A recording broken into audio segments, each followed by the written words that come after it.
Hello everyone, my name is Rohit Gautam. कैसे हैं आप सब? तो पिछले क्लास में हम लोग क्या कहते हैं कि सेट थ्योरी के बारे में थोड़ा बेसिक चीज़ें देखी थे ना, एक बार उसको रिवाइज कर लेते हैं। सबसे पहले समुच्चय में हमने ये देखा था कि इसको रिप्रेजेंट करने का तरीका क्या होता है। तो इसको हमने क्या कहते हैं बताया था कि ये जो रिप्रेजेंट होता है वो अंग्रेजी अक्षर के बड़े लेटर से इसको लिखा जाता है। इसके बाद जो यहाँ पे जिस ब्रैकेट में इसके एलिमेंट को लिखे जाते हैं, ठीक है, वो हमारा करली ब्रैकेट होता है। और करली ब्रैकेट के अंदर जो भी हमारे एलिमेंट लिखे होते हैं ये इसके एलिमेंट कहलाते हैं या फिर अवयव कहलाते हैं। ठीक है, पहली बात हमने ये की थी। दूसरी बात हमने ये की थी कि इसके अंदर कोई भी चीज़ दो बार रिपीट नहीं होती है। जैसे मान लीजिए कि ये आपका डबल ए लिखा है, इसके बाद मान लो कि बी लिखा है, ये आपके दो बार लिख गए, है ना। इसके बाद सी आपका दो बार लिख गया। तो इसको हम लोग क्या कहते हैं कि एक ही बार लिखते हैं, है ना। कोई भी एलिमेंट हमारा इसमें रिपीट नहीं होता है। जैसे हमने एक एग्जांपल देखा था ट्रिग्नोमेट्री, है ना, कि ट्रिग्नोमेट्री अगर आपको सेट के अंदर लिखना है तो इसको लिखने का तरीका क्या होगा, है ना। तो सबसे पहले ये पूरी स्पेलिंग इसकी लिख लेते हैं, है ना। ये इसकी पूरी स्पेलिंग हो गई। और इसको मान लो किसी सेट के अंदर लिखना है ना, मान लो सेट का नाम है एक्स, है ना, एक्स समुच्चय में लिखना है। तो हर अक्षर एक एक बार आपका होगा। जैसे यहाँ पर अगर हम बात करें, है ना, तो टी देखो यहाँ पर दो बार आया, एक बार यहाँ पर, एक बार यहाँ पर। लेकिन हम क्या करेंगे कि हम एक एक बार ही इसको लिखेंगे। तो हमने एक बार यहाँ पे टी लिख दिया, फिर इसके बाद आर हमने लिख दिया यहाँ पे, फिर इसके बाद आई, फिर इसके बाद यहाँ पे जी, फिर इसके बाद यहाँ पे ओ, इसके बाद यहाँ पे एन, है ना, और फिर इसके बाद यहाँ पे एम, फिर इसके बाद यहाँ पे ई, और इसके बाद यहाँ पे वाई। ठीक है, तो अब जरा देखो सारे अक्षर हो गए कि नहीं। देखो टी आपका दो बार था तो टी हमने एक बार लिख लिया। ठीक, इसके बाद आर आपका यहाँ पे एक आर यहाँ पे, एक आर यहाँ पे, तो हमने आर एक बार लिख लिया। इसके बाद फिर आई यहाँ पे, आई तो एक ही बार है तो इसके बाद आई लिखा। इसके बाद जी हमारा एक बार था तो हमने एक बार जी लिख दिया। फिर इसके बाद हमारा ओ देखो डबल है, एक यहाँ पर है, एक यहाँ पर है, तो हम क्या करेंगे ओ को एक ही बार लिखेंगे, तो ओ हमने एक बार लिख लिया। इसके बाद एन हमारा एक बार है तो एक बार लिखा, एम लिख लिया, इसी प्रकार ई लिख लिया, है ना। और टी क्योंकि हम लिख चुके हैं टी और आर तो इसलिए यहाँ पे वाई लिख दिया, है ना। तो इसको रिप्रेजेंट करने का तरीका होता है करली ब्रैकेट के अंदर, है ना। करली ब्रैकेट के अंदर जितने भी यहाँ पर ये अक्षर लिखे होते हैं ये हमारा कहलाता है इसका अवयव, है ना, समुच्चय का अवयव कहलाता है। और इसको हम लोग इंग्लिश में लिखते हैं। तो जैसे मान लो कि हमें इसको लिखना हो कि अच्छा ये टी जो है इसका हिस्सा है कि नहीं, तो हम क्या लिखेंगे, T belongs to capital X. ये जो हमारा अक्षर होता है, ठीक है, ये जो हमारा लेटर है ये, है ना, इसको हम लोग बिलोंग्स टू पढ़ते हैं। मतलब इसका मतलब क्या है, टी जो है एक्स से संबंधित है। मान लो कोई चीज़ यहाँ पर नहीं है, जैसे अगर हम बात करें जेड, तो जेड इसमें एक्स में नहीं है, तो हम क्या बोलेंगे कि Z does not belongs to, ऐसे बिलोंग्स टू लिख के ऐसे काट देंगे और क्या बोलेंगे, कैपिटल एक्स। तो इतने का मतलब क्या हुआ, इतने का मतलब ये हुआ कि ये इसका एलिमेंट नहीं है ना। ये हमने बात किया था। फिर इसके बाद हमने बात की थी अलग अलग प्रकार के सेट देखे थे, है ना, कि सेट हमारे कितने प्रकार के होते हैं, समुच्चय हमारे कितने प्रकार के होते हैं। तो अगर उसके रिप्रेजेंट करने, है ना, मतलब निरूपण पर बात करें तो दो प्रकार के आपके सेट होते हैं। एक होता है हमारा क्या कहते हैं समुच्चय निर्माण विधि, और एक होता है हमारी तालिका विधि, है ना। तो तालिका विधि और समुच्चय निर्माण विधि में हमने ये देखा था कि किसी भी चीज़ को कैसे रिप्रेजेंट करते हैं, है ना। जैसे अगर यहाँ पे बात किया जाए, ठीक है, समुच्चय निर्माण विधि की, है ना, तालिका विधि की, तो तालिका विधि में हम खाली उसके अवयव को लिख देते हैं बस, है ना, किसी भी अवयव को उसको लिख देते हैं। और इसको एक बहुत ही अच्छे एग्जाम्पल से हमने समझा था यहाँ पर। ठीक है, ये जो है हमारा ये वाला एग्जाम्पल, हाँ, इसमें देखिएगा, इसमें तालिका विधि से और समुच्चय निर्माण विधि से चीज़ों को समझाई गई थी। जैसे जो आपका स्टेटमेंट है, जैसे हिंदी में यहाँ पे स्टेटमेंट क्या दिया है, हिंदी में आपका स्टेटमेंट दिया कि 20 व 30 के बीच आने वाली प्राकृतिक संख्याएं। तो 20 और 30 के बीच में जितने भी प्राकृतिक संख्या आपकी होती है वो हमने लिख ली यहाँ पे। तो 21 से लेकर 29 तक गिनती लिख ली। तो ये जो तरीका होता है ये होता है हमारी सारणी विधि, है ना, रोस्टर मेथड जिसको हम लोग कहते हैं। दूसरा, अगर इसी को सेट बिल्डर फॉर्म में लिखना है, मतलब समुच्चय निर्माण विधि में लिखना है, तो इसको कैसे लिखेंगे, तो इसको लिखने का तरीका ये होता है हमारा कि सबसे पहले करली ब्रैकेट, उसके बाद एक्स, ये सच दैट का निशान, उसके बाद एक्स। तो इसका मतलब क्या हुआ, एक्स ऐसा है कि एक्स कहाँ से बिलोंग कर रहा है, कैपिटल एन से, नेचुरल नंबर से, है ना। X belongs to natural number, क्योंकि प्राकृतिक संख्या आपकी लिखी है, ठीक है, x belongs to natural number. फिर इसके बाद यहाँ पे कॉमा लगा लो या फिर सेमी कॉलन लगा सकते हो, ठीक है। इसके बाद हमने कॉमा लगाया, जो एक्स का मान है वो किसके किसके बीच में है, वो हमारा 30 और 20 के बीच में है, ठीक है। तो ये हमने यहाँ पर लिख लिया और ये करली ब्रैकेट बंद कर दिया। तो ये इसके गुण के आधार पर हमने समुच्चय निर्माण विधि ये चीज़ हमने देखी थी, ठीक। तो ये हमारे दो तरीके होते हैं। ये तीनों एग्जाम्पल क्या कहते हैं इसको एक्सप्लेन कर दिया गया था। अब बात करते हैं यहाँ पर कि क्या है कि जैसे मान लीजिए कि यहाँ पर ये एग्जाम्पल था, है ना, मैंने इसको कहा था कि इसको आप अपने आप से कर लीजिएगा। एक बार फिर से यहाँ पे हम क्या कहते हैं कि चीज़ों को रिकॉल कर देते हैं, है ना, समझा देते हैं यहाँ पर कि इसमें कैसे क्या करना था। जैसे अगर सबसे पहले हम बात करें यहाँ पे, तो क्वेश्चन में क्या लिखा है कि निम्नलिखित समुच्चयों को सारणिक रूप में लिखें। सारणिक मतलब कि आपको किस में लिखना है, आपको इस वाली रोस्टर मेथड में लिखना है ना, सारणी मेथड से। तो जैसे यहाँ पर देखो क्या लिखा है यहाँ पे कि सभी प्राकृतिक संख्याओं का समुच्चय है ना, सभी प्राकृतिक संख्याओं का समुच्चय। तो आपको पता है प्राकृतिक संख्या 1 से लेकर अनंत तक जाती है, ठीक। तो ये हमने लिख दिया गया। अब पूरी गिनती तो लिखेंगे नहीं, तो इसलिए यहाँ पर क्या किया गया कि 1 2 3 4 ऐसे ऐसे करके फिर बाकी डैश डैश करके यहाँ पे छोड़ दिया गया, ठीक। तो ये हमारा हो गया पहले क्वेश्चन का हल। दूसरा क्वेश्चन हमारा क्या दिया है, सभी प्राकृतिक सम संख्याओं का समुच्चय, मतलब ऐसे नंबर जो हमारे प्राकृतिक है और साथ ही साथ क्या है, सम संख्या है। तो वो कौन से होते हैं, 2 4 6 8 10 12 है ना। तो ऐसे करके यहाँ पे लिख लिया गया, ठीक है। इसके बाद अगला कहा गया है कि सभी विषम प्राकृतिक संख्याओं का समुच्चय। विषम प्राकृतिक संख्या मतलब ऐसे नंबर जो हमारे विषम है और जो 1 से स्टार्ट होते हैं, तो वो कौन कौन से हो जाएंगे, वो हमारा हो जाएगा 1, ठीक है। इसके बाद 3 फिर 5 फिर 7 है ना, ऐसे करके बहुत सारे नंबर हमारे होंगे। और लास्ट है हमारा 6 व 14 के बीच कि सभी विषम धनात्मक संख्याओं का समुच्चय, मतलब 6 और 14 के बीच इतने नंबर जो हमारे विषम है और धनात्मक हैं। तो ये चीज़ आपको मालूम है ना कि 7 9 11 13 ये कैसी संख्या है आपकी, विषम है और धनात्मक है ना। ये चीज़ हमारा हो गया। तो ये हमने कौन से तरीके में देखा, ये हमने देखा सारणिक विधि में, मतलब कि सारणी विधि से, ठीक है। दूसरा क्वेश्चन है यहाँ पे, दूसरे क्वेश्चन में क्या कहा गया है कि निम्नलिखित समुच्चयों को प्रतीकात्मक रूप में लिखें। प्रतीकात्मक रूप में का मतलब ये हुआ कि आपको सेट बिल्डर रूप में लिखना है। जैसे यहाँ पर लिखा है a बराबर 1 2 3 4 5 6 7 है ना, a बराबर कितना लिखा है, 1 से लेकर 7 तक यहाँ पे गिनती लिखी गई है। तो अब जरा देखो, ये यहाँ पर 1 से लेकर 7 तक गिनती लिखी गई है। तो अगर इसकी हम बात करें तो इसको हम कैसे लिखेंगे, सबसे पहले देखो नंबर कहाँ से स्टार्ट है, 1 से स्टार्ट है। तो हमें पता है कि 1 से कौन नंबर स्टार्ट होती है, प्राकृतिक संख्या होती है। तो हमने यहाँ पे क्या लिख लिया कि x सच दैट x एक क्या है, प्राकृतिक संख्या है। और x का जो मान है वो किसके किसके बीच में है, देखो x का जो मान है वो 8 से छोटा है और किससे बड़ा है, 0 से बड़ा है। तो इसी को हमने लिख लिया x is in between 0 to 8 है ना, ये ऐसे पढ़ा जाता है, ठीक है। तो ये हो गया पहला। इसके बाद अगला देखते हैं, अगला क्वेश्चन क्या है, ठीक है। तो अगले में देखो यहाँ पे बी वाले क्वेश्चन में हमारा कहा गया है ना, तो बी बराबर कितना है, 1 3 5 7 और ऐसे ऐसे करके गिनती चल रही है। तो अगर हम इसकी बात करें तो देखिए यहाँ पर ये कैसी संख्या चल रही है, विषम संख्या चल रही है, और वो भी कहाँ से स्टार्ट है, 1 से स्टार्ट है। तो मतलब संख्याएं हमारी कैसी है, विषम प्राकृतिक संख्या है। तो ये हमने डायरेक्ट यहाँ पे स्टेटमेंट लिख लिया, ठीक। इसके बाद अगला क्या चल रहा है, अगला चल रहा है 2 4 6 8 है ना। तो 2 4 6 8 एक्स सच दैट एक्स एक सम प्राकृतिक संख्या, ये लिख लिया गया। इसके बाद देखो, इसके बाद अगला नंबर है 10 11 12 13 14 15 16, मतलब कि नंबर हमारे कहाँ से हैं, 9 से बड़ा है और 17 से छोटा है। और कैसी संख्या, प्राकृतिक संख्या, क्योंकि दशमलव वगैरह तो है नहीं। तो वही चीज़ हमने यहाँ पे लिख लिया कि क्या लिखा गया यहाँ पे कि एक्स सच दैट एक्स एक प्राकृतिक संख्या है तथा एक्स की जो वैल्यू है वो इन बिटवीन किसके है, 9 and 17 के बीच में है, ठीक। ये इसका मतलब हुआ। अगला क्वेश्चन देखते हैं यहाँ पे, उदाहरण नंबर 3, ठीक है। उदाहरण नंबर 3 देख लेते हैं। तो एग्जाम्पल नंबर 3 में यहाँ पे कहा गया है कि निम्नलिखित समुच्चयों को समुच्चय निर्माण विधि से प्रदर्शित कीजिए। आपको सेट बिल्डर फॉर्म में लिखना है, ठीक। देखो यहाँ पे पहला क्वेश्चन क्या है, पहला क्वेश्चन है a बराबर 1/2 3/4 2/3 3/4 ऐसे करके ये नंबर चल रहे हैं। तो देखो इसको पहचानने का तरीका, अगर कभी भी आपका बटे में नंबर दिया हो है ना, मतलब कि आपको फ्रैक्शन दिया हो, तो इसको पहचानने क्या तरीका कि हमेशा क्या कहते हैं, एक नंबर कोई पकड़ो है ना जो कि आपका लगातार चल रहा है।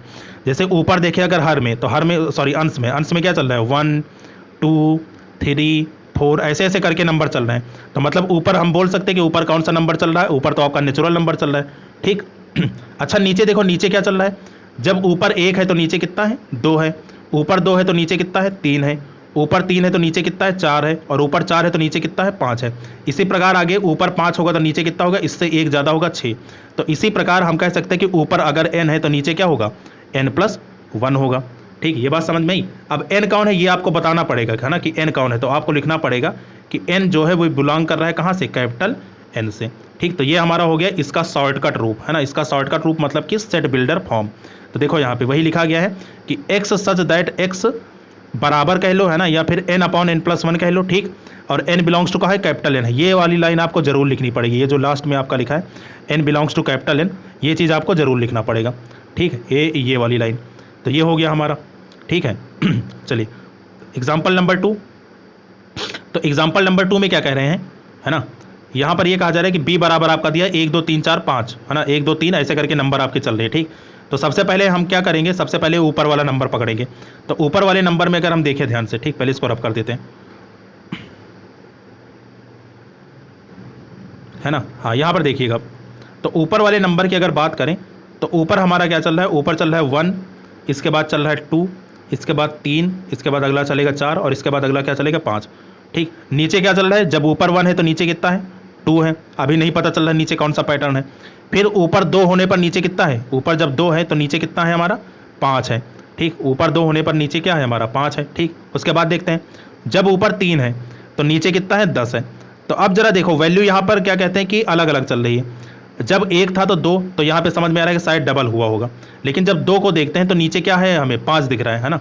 तो 2 तो 5 का डबल नहीं है भाई, सॉरी 5 का डबल 2 तो नहीं है। ठीक है, तो अब यहाँ पर देखो अगर नीचे 10 देखें और ऊपर कितना है 3, तो 3 का डबल भी 10 नहीं है। लेकिन यहाँ पर चल क्या रहा है, एक चीज़ अगर हम देखें तो ये जो 5 है ये 2 के स्क्वायर के पास है ना। 2 का स्क्वायर कितना होता है आपको पता है कि अगर हम 2 के स्क्वायर की बात करें तो 2 का स्क्वायर कितना होता है 4। तो 4 में अगर हम 1 ऐड कर दें तो कितना मिल जाएगा हमें 5 मिल जाएगा। ठीक, एक पैटर्न हमें यहाँ पे ये पता चला। 10 को देखते हैं, 10 के बारे में क्या ख्याल है। तो जैसे ही हमने 10 को देखा तो 10 क्या है, 10 हमारा 3 के स्क्वायर के पास में है ना। तो 3 का स्क्वायर कितना होता है, 3 का स्क्वायर हमारा 9 होता है। अगर इसमें हम एक 1 ऐड करें तो 9 + 1 कितना हो जाएगा 10 हो जाएगा। तो 10 ये हमें मिल रहा है। इसी प्रकार आप 2 की तरफ देखो है ना, तो 2 की ओर अगर देखें तो ये क्या है, ये आपका है 1 का स्क्वायर प्लस में आपका 1। तो 1 का स्क्वायर आपका कितना होगा 1 और 1 + 1 कितना होगा 2 होगा। तो एक बात हमें यहाँ पे ये समझ में आई कि ऊपर जो नंबर चल रहे हैं ना, ऊपर वाले नंबर का नीचे वाले नंबर में क्या है स्क्वायर करके 1 ऐड किया गया है। तो अब जरा अगर हम नज़र दौड़ाएं 4 और 5 पे है ना, जैसे ऊपर 4 लिखा है और 5 लिखा है ना, तो 4 तो नीचे कितना होगा। तो अब जरा सोचो, ऊपर हम क्या करेंगे 4 का स्क्वायर करेंगे और इसमें 1 जोड़ देंगे। तो 4 का स्क्वायर कितना होगा 16, 16 कितना हो गया 17। ठीक, तो ये कितना हो गया 17 हो गया आपका। ठीक, इसी प्रकार अगर हम 5 की बात करें सॉरी है ना, अगर इसी प्रकार हम 5 की बात करें तो 5 और नीचे कितना होगा बताओ, 5 का स्क्वायर कितना होता है, 5 का स्क्वायर आपका 25 और 25 में 1 ऐड करोगे तो कितना हो जाएगा 26। तो 5/26। इसी प्रकार जब आपका ऊपर n होगा तो नीचे क्या होगा n का स्क्वायर होगा और इससे क्या होगा 1 ज़्यादा होगा। तो मतलब कि हमारा आंसर किस में चला जाएगा, हमारा आंसर जाएगा n² + 1 में। और n कौन है, n belongs to capital N है ना। तो यही चीज़ यहाँ पे लिखी गई है कि x सच दैट x बराबर कितना है n/n² + 1 और n बिलोंग्स टू कितना है कैपिटल N है। ठीक, यहाँ पर एक इंपॉर्टेंट बात लिखी गई है ना, इसको भी देख लेते क्या लिखा है कि समुच्चय निर्माण विधि मतलब कि सेट बिल्डर फॉर्म में किसी अवयवों के सभी अवयवों को सूचीबद्ध करने के बजाय हम किसी विशेष गुण, जैसे यहाँ पे देखिए विशेष गुण है जिसे समुच्चय का प्रत्येक अवयव संतुष्ट करता है ना। जो भी यहाँ पे हम गुण लिखे उससे सारे अवयव संतुष्ट हो जाए ना। ऐसा ना हो कि एक कोई तो बन जाए लेकिन बाकी ना बने है ना, ऐसा नहीं होना चाहिए। संतुष्ट करता है के द्वारा लिखते हैं। तो ये था हमारा क्या कहते हैं कि इसका बेसिक रूप। अब इस पे एनसीईआरटी की क्या कहते हैं पहली एक्सरसाइज हम लोग देख लेते हैं ना। तो पहली एक्सरसाइज यहाँ पे सॉल्व करते हैं। आपको यहाँ पे हिंट मैं दे देता हूँ, बाकी आप लोग इसको सॉल्व करके अच्छे से लिख लीजिएगा। जो इसका पीडीएफ है वो लिंक के डिस्क्रिप्शन बॉक्स में प्रोवाइड कर दिया गया है। ठीक है, तो इस पीडीएफ की मदद से आप इसको डाउनलोड करके जो भी नोट्स है इसको आप अच्छे से पढ़ सकते हैं। और साथ ही साथ अगर किसी के पास अभी बुक नहीं है क्लास 11th एनसीईआरटी की, तो वो चीज़ यहाँ पर ये पेज में दिया गया है ना। तो जो भी एक्सरसाइज चलेगी या फिर जो भी क्या कहते हैं हीडिंग आपको पढ़ाई जाएगी, ठीक, वो इसी के माध्यम से पीडीएफ के माध्यम से आपको दे दिया जाएगा। तो उससे आपको नोट्स बनाने में और साथ ही साथ पढ़ने में वो चीज़ का क्या होगी, काफ़ी हेल्पफुल होगी, है ना। चलो अब देखते हैं इसकी एक्सरसाइज। तो इसकी एक्सरसाइज है ना प्रश्नावली 1.1 की अगर हम बात करें है ना, तो फर्स्ट एक्सरसाइज है यहाँ पे। तो पहले एक्सरसाइज में क्या कह रहा है ना, कि आपको ये बताना है कि जो भी हमारे क्या कहते हैं समुच्चय है वो हमारे क्या कहते हैं कि समुच्चय है कि नहीं है। पहले क्वेश्चन में क्या कह रहा है कि निम्नलिखित में से कौन से समुच्चय हैं, अपने उत्तर का औचित्य भी बताइए। मैंने आपको क्या बताया था, समुच्चय अगर समुच्चय क्या होता है, किसी भी सुपरिभाषित वस्तुओं का संग्रह, मतलब कि एक ऐसी संग्रह, एक ऐसा कलेक्शन जो कि क्या हो, वेल डिफाइंड हो। जैसे सभी फिजिक्स की किताबों का समुच्चय, सभी गणित की किताबों का समुच्चय, है ना, सभी मैं क्या कहते हैं इंग्लिश की किताबों का समुच्चय। तो ये क्या है, ये एक वेल डिफाइंड चीज़ है ना।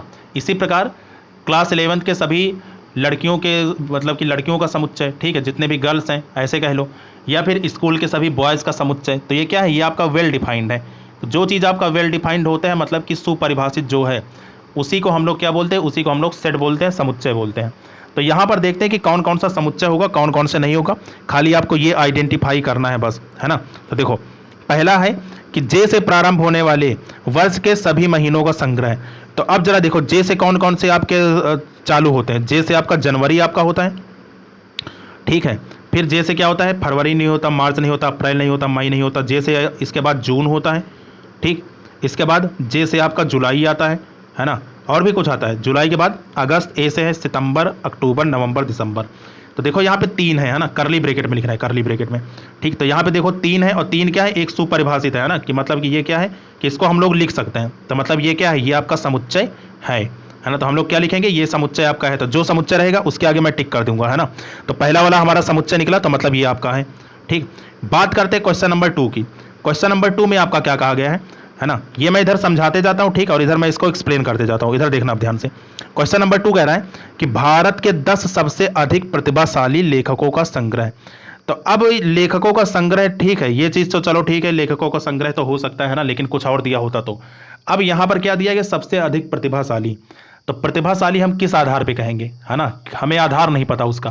जैसे मान लीजिए कि हम कह दिए कि हाँ भाई, हमें क्या कहते हैं कि ये राइटर हमें पसंद है ना। मान लीजिए कि कोई भी राइटर आपके हिंदी वाले बुक में जो लिखते हैं, है ना, हमें ये राइटर पसंद है। लेकिन दूसरा ये कह सकता है कि अच्छा, हमें तो ये नहीं अच्छा लगता है ना, इनका ये चीज़ खराब है। तो वो पर्सन टू पर्सन आपका डिपेंड करता है ना, कि उनके ओपिनियन पे डिपेंड करता है। तो जो चीज़ किसी के ओपिनियन पे डिपेंड करे, किसी की राय सलाह पे डिपेंड करे, वो चीज़ हमारा समुच्चय नहीं होता है। तो इसलिए यहाँ पर क्या है, ये हमारा समुच्चय नहीं है ना, क्योंकि इसमें हम कह नहीं सकते कि किस आधार पे क्या कहते हैं कि हमें ये बताया गया कि ये प्रतिभाशाली है ना। तो इसलिए ये क्या है, ये हमारा समुच्चय नहीं है। तो सेकंड को हम क्या करेंगे, काट देंगे, ठीक। तो सेकंड वाला हमारा समुच्चय नहीं है, ठीक। इसके बाद है विश्व के सर्वश्रेष्ठ 11 बल्लेबाजों का संग्रह। अब जितने भी वर्ल्ड क्रिकेट में जितने भी बैट्समैन हैं, उनमें से सबसे बेस्ट कौन है ना। तो ये चीज़ हमें बताना है। तो ये चीज़ हम किस आधार पर बताएंगे, हमें भाई आधार तो यहाँ पे बताया नहीं गया ना, कि अगर हम सर्वश्रेष्ठ की बात करें कि किसके कितने ज़्यादा शतक हैं, है ना, उसके आधार पे बात करें, या फिर कौन क्या कहते हैं किसका एवरेज कितना अच्छा है, किसकी बैटिंग एवरेज किसका मतलब ज़्यादा अच्छी है, या फिर कौन छक्के ज़्यादा मारता है ना। तो अलग अलग चीज़ है। और ये भी क्या है कि जितने भी हमारे क्या कहते हैं कि बैट्समैन वगैरह हैं, सबके अलग अलग फेवरेट होते हैं। जैसे मेरा फेवरेट धोनी है ना, किसी का कोहली होता है, किसी का रोहित शर्मा होता है ना। तो इस तरीके से अलग अलग वो डिपेंड करता है। तो अगर आप धोनी फैन से पूछने जाओगे तो वो कहेगा भाई धोनी सबसे अच्छा बैट्समैन है। आप कोहली फैन से पूछने जाओगे तो वो कहेगा कोहली सबसे अच्छा क्या कहते हैं बैट्समैन है। तो ये भी हमारा पर्सन टू पर्सन डिपेंड करता है। तो मतलब क्या है कि ये तीसरा वाला भी हमारा समुच्चय नहीं है, ठीक। चौथा, आपकी कक्षा के सभी बालकों का संग्रह। अब बालक जितने भी हैं आपके क्लास में सब फिक्स है ना। तो मतलब ये क्या है, ये हमारा सेट है। अगला नंबर 5, 100 से कम सभी प्राकृतिक संख्याओं का संग्रह। ये भी हमारा क्या है, सेट है, क्योंकि इसको हम लिख सकते हैं। लेखक प्रेमचंद द्वारा लिखित उपन्यासों का संग्रह। अब देखो यहाँ पे लेखक का नाम दे दिया गया कि लेखक जो रहेंगे वो प्रेमचंद जी रहेंगे, और उपन्यास इनके फिक्स रहेंगे, है ना। जो भी उन्होंने 15-20 उपन्यास लिखे हैं वो क्या है, वो फिक्स हैं। तो मतलब ये भी छठवां भी क्या है, एक संग्रह है। इसके बाद नंबर 7 की बात करते हैं। नंबर 7 हमारा क्या है कि सभी समपूर्णांकों का समुच्चय।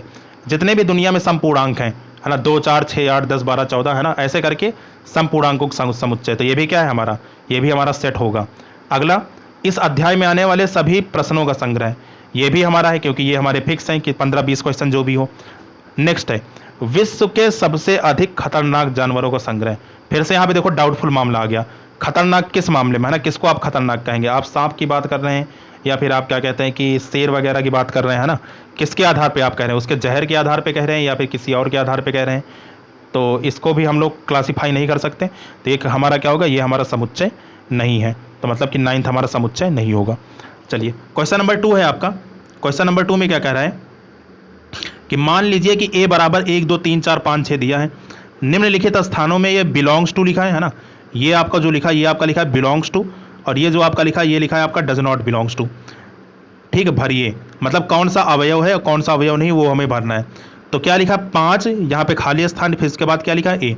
तो अब जरा देखो 5 इसका हिस्सा है क्या, है ना। तो 5 इस सेट में है ना, कहाँ है, ये रहा। तो मतलब हम क्या लिखेंगे यहाँ पे कि 5, और बीच में क्या लिखना पड़ेगा, 5 बिलोंग्स टू, है ना। ये बिलोंग्स टू का निशान है, और क्या लिखना पड़ेगा, ए, ठीक। इसको थोड़ा और पतला कर लेते हैं, ठीक। तो यहाँ पे हम लिख देते हैं कि 5 बिलोंग्स टू कितना हो जाएगा, ए हो जाएगा, ठीक। इसके बाद ये कुछ इस तरीके से 5 बिलोंग्स टू ए, है ना, ये। इसके बाद अगला क्या है 8। 8 देखो इस सेट में नहीं है ना, तो क्या लिखेंगे, डज नॉट बिलोंग्स टू, ऐसे काट देंगे, ठीक। ऐसे करके यहाँ पे ये ऐसे काट दिया।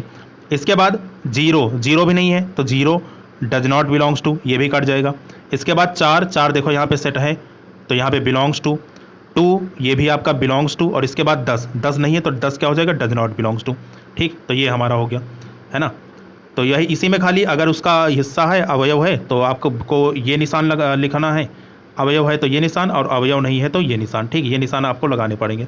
चलिए अगला है हमारा कि निम्नलिखित समुच्चयों को रोस्टर रूप में लिखिए, है ना। ये आपको क्या कहते हैं कि उसमें दिया है, ठीक है, क्या कहते हैं कि उस रूप में दिया हमें, स्टेटमेंट के रूप में या फिर सेट बिल्डर फॉर्म में, है ना। और हमें कौन से मेथड से इसमें लिखना है, हमें लिखना है रोस्टर मेथड में। चलिए देखते हैं भाई, यहाँ पे रोस्टर मेथड बना लेते हैं साइड में। तो देखो क्या कहा गया है यहाँ पे कि x क्या है, x एक पूर्णांक है, x सच दैट x एक पूर्णांक है। पूर्णांक हमारे निगेटिव और पॉजिटिव दोनों होते हैं, ठीक है। और x की जो वैल्यू है वो कहाँ से कहाँ के बीच में है, वो है हमारी -3 से बड़ी और 7 से छोटी। तो अब जरा अगर नंबर लाइन पे हम देखें तो ये हमारा 0 होता है, ये हमारा होता है -1, ठीक है। इसी प्रकार ये हमारा होता है -2, ठीक है। इसी प्रकार यहाँ पे होता है आपका -3, है ना। ऐसे करके आपके नंबर होते हैं। तो -3 से बड़े नंबर इधर होंगे, इस तरफ होंगे। तो -3 से बड़ा नंबर कौन होगा, -2 होगा, -1 होगा, 0 होगा, 1, 2, 3, 4, 5 और 6 तक लेंगे, 7 नहीं लेंगे, है ना, क्योंकि 7 को शामिल नहीं करना है हमें।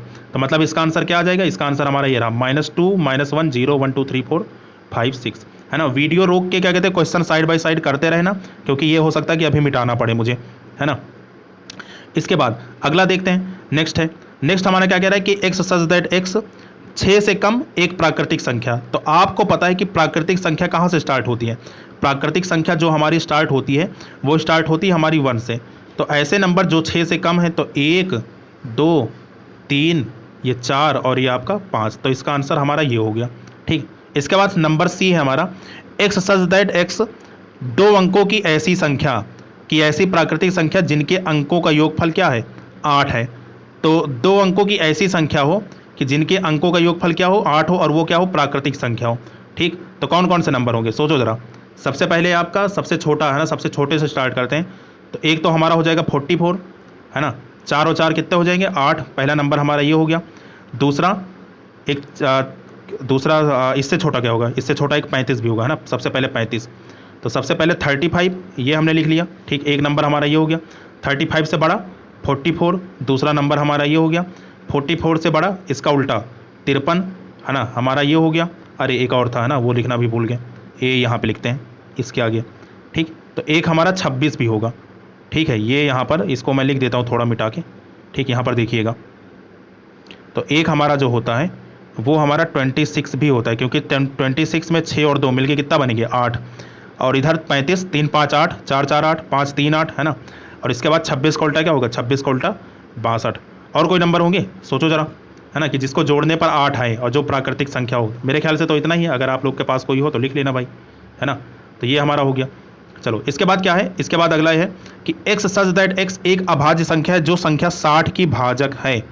60 को काट दे और नंबर कैसा है हमारा, नंबर हमारा अभाज्य है। तो कौन कौन से ऐसे नंबर है जो 60 को काट सकते हैं ना, और अभाज्य संख्याएं आपकी होंगी। तो देखो यहाँ पे 60 को काटने वाले हमारे जो नंबर हैं और जो कि अभाज्य संख्या हमारी हो, तो सबसे पहले तो हमारा 2 है ना। 2 हमारी क्या है, अभाज्य संख्या है। तो सबसे पहले हम लोग 2 लिख लेंगे, 60 को काट देगा।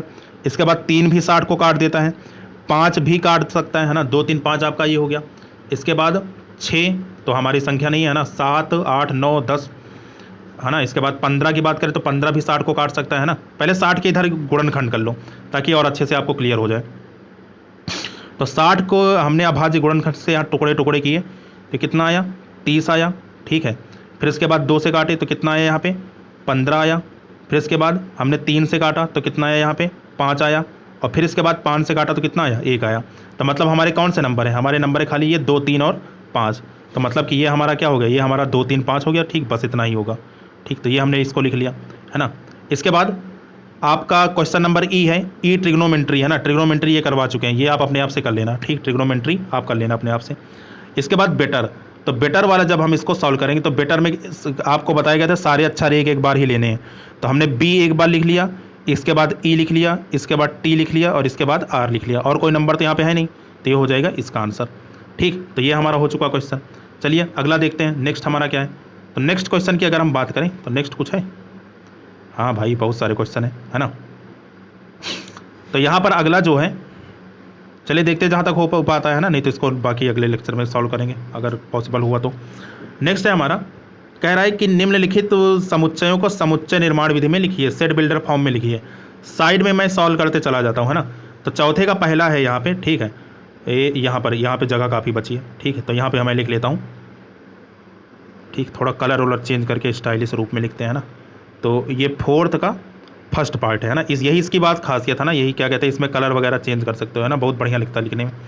तो क्या लिखा है यहाँ पे, 3 6 9 12। तो सबसे पहले आपको लिखना है ना, मान लो यहाँ पे कुछ सेट मान लेते हैं, तो माना ये ए बराबर है आपका, तो ए बराबर कितना हो जाएगा, ए बराबर हो जाएगा, सबसे पहले हम लोग लिखेंगे एक्स सच दैट, है ना, ये सच दैट का निशान है ना, ये आपको बिंदी बहुत माइनर दिख रही होगी, है ना, ये यहाँ पर है, ये यहाँ पर और ये यहाँ पर।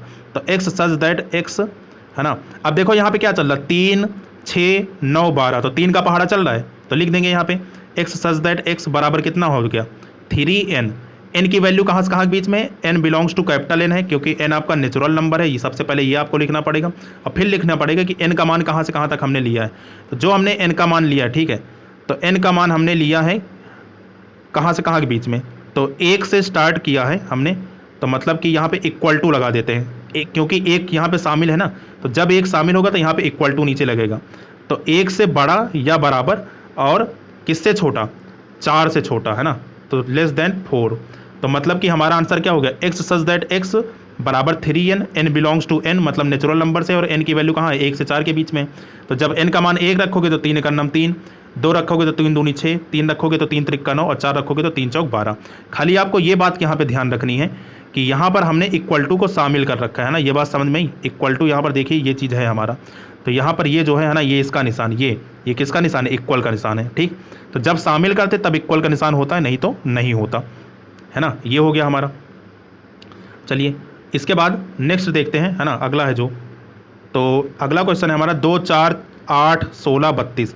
अब देखो यहाँ पे ये 2 का स्क्वायर चल रहा है ना, तो सबसे पहले 2 की घात 1, है ना, यहाँ पर अगर हम देखें तो 2 की पावर 1 कितना होगा, 2 होगा। फिर इसके बाद 2 का स्क्वायर कितना होगा, 4। इसके बाद 2 की पावर 3 8, 2 की पावर 4 16, और 2 की पावर 5 32। तो मतलब यहाँ पे क्या चल रहा है, यहाँ पे आपका 2 का स्क्वायर चल रहा है, ठीक। तो यहाँ पे लिख देते हैं, यहाँ पे, है ना, जो भी यहाँ पे चल रहा है उसको हम लोग लिख देते हैं। देखिए यहाँ पे, तो इसको जब हम सॉल्व करेंगे क्वेश्चन नंबर 2 का, तो 2 को जब हम सॉल्व किए तो इसको हम लिख दिए b बराबर, ठीक, ये चौथे का दूसरा है ना, चौथे का दूसरा, ये हमने मान लिया b बराबर। तो b बराबर कैसे लिखेंगे, सबसे पहले लिखेंगे x, ये सच दैट x, है ना, x सच दैट x बराबर क्या चल रहा है, 2 की पावर n, है ना, 2 की पावर n चल रहा है, ठीक है, नहीं उल्टा लिख दिया, है ना, n का स्क्वायर चल रहा है ना। यहाँ पे क्या चल रहा है आपका, एक मिनट देखते हैं, 2 की घात, हाँ 2 की घात 2 ही ना, हाँ, तो 2 की पावर n ही चल रही है ना, क्योंकि ऊपर घात बदल रहे हैं, नीचे आपका 2 फिक्स है। तो n क्या है, n belongs to capital n, मतलब n क्या है, कैसा नंबर है, नेचुरल नंबर है। अब n की यहाँ पे वैल्यू आपको लिखनी पड़ेगी, है ना।